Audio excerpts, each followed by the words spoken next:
Compositing is the final stage of creating visual effects. This is where everything comes together.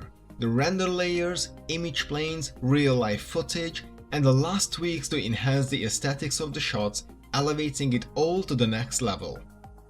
Most of the time when you look at VFX breakdowns, you see the compositors work as they layer the footage on top of each other, add color grading, atmosphere, lens flare, how they replace green screens with CG, and all that. So essentially, 90% of the behind the scenes videos you find is about the last 10% of the entire process.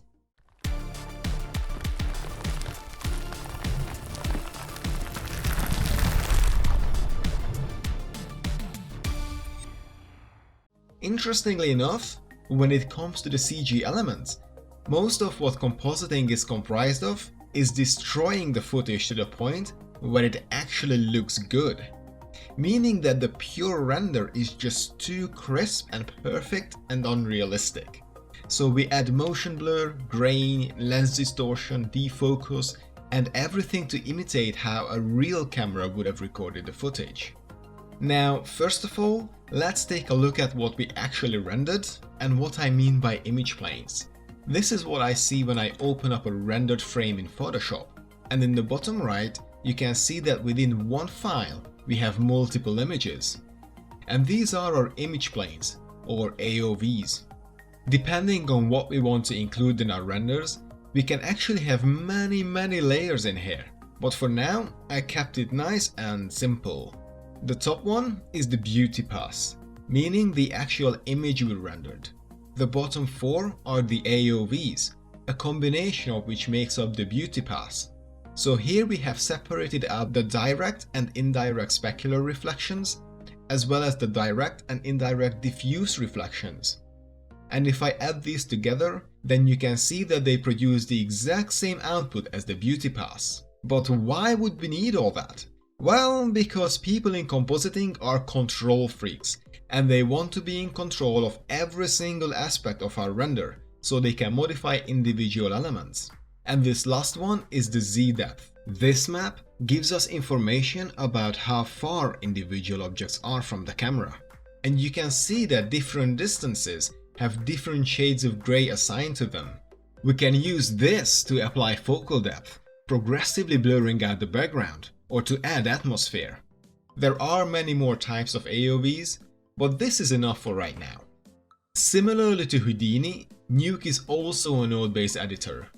The first thing I need to do in Nuke is extract the image planes from the footage, then merge them back together. Now I can modify individual AOVs. Then I layer the renders on top of each other before moving on to modifying them. I added the reflections and shadows to the ground.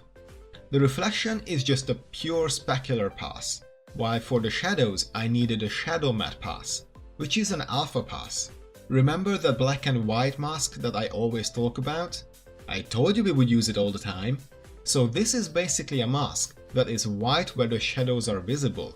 I can then use that to apply darkness where the shadows should be. And from here on, I'm just trying to improve the overall look of the shot. I'm giving the lightning some glow and increasing its reflections on the ground. Now I am increasing only the specular reflections of the hammer. And here comes the depth of field by adding some distance-based blur. Because I also rendered the ground with the depth pass, I can use that to blur the background as well.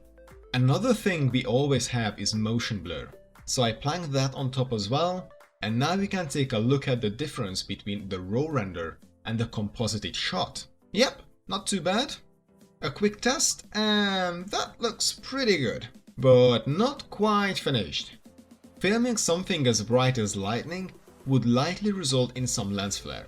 So let's J.J. Abrams all over this. I searched for the points where there were quite a few flashes of lightning and added the lens flares there.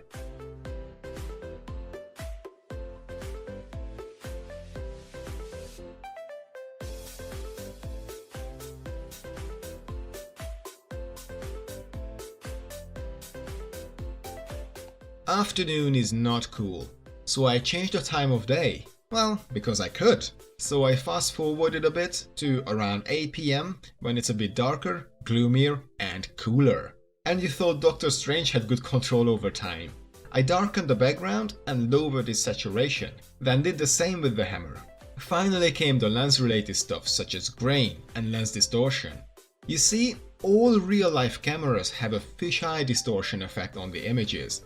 The closer you get to the edge, the more it stretches. But the CG cameras are completely flat, so to combat that, we first undistort the real-life footage, then add the CG elements, then redistort everything all together. And now one more look at what we've composited, and I'm happy with that. I'm always somehow happy with the things I do. I guess that's what being your own boss feels like, a never-ending pat on the back. Now let's render it and take a look.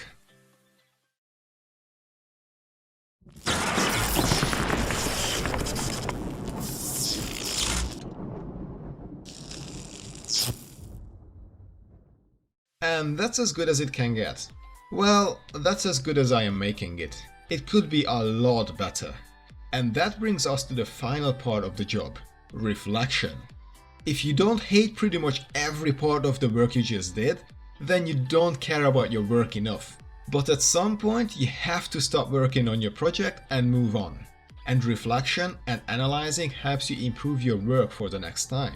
So let's just take a look at all the stuff I hate about this footage, shall we?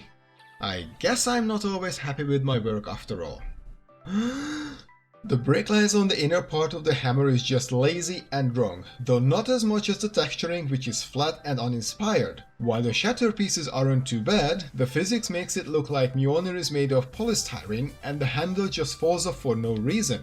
The lightning goes through the floor and pieces of the hammer, and it's not nearly bright enough in the reflections, which I should have rectified by using a separate render pass for it in the hammer's render like I did on the floor. But even that wouldn't change the fact that the shadows are somehow completely unaffected by the gigantic burst of light. And speaking of shadows, well, I guess we should say that we only have an artificial light source, because this late in the day the sun would surely cast much longer shadows.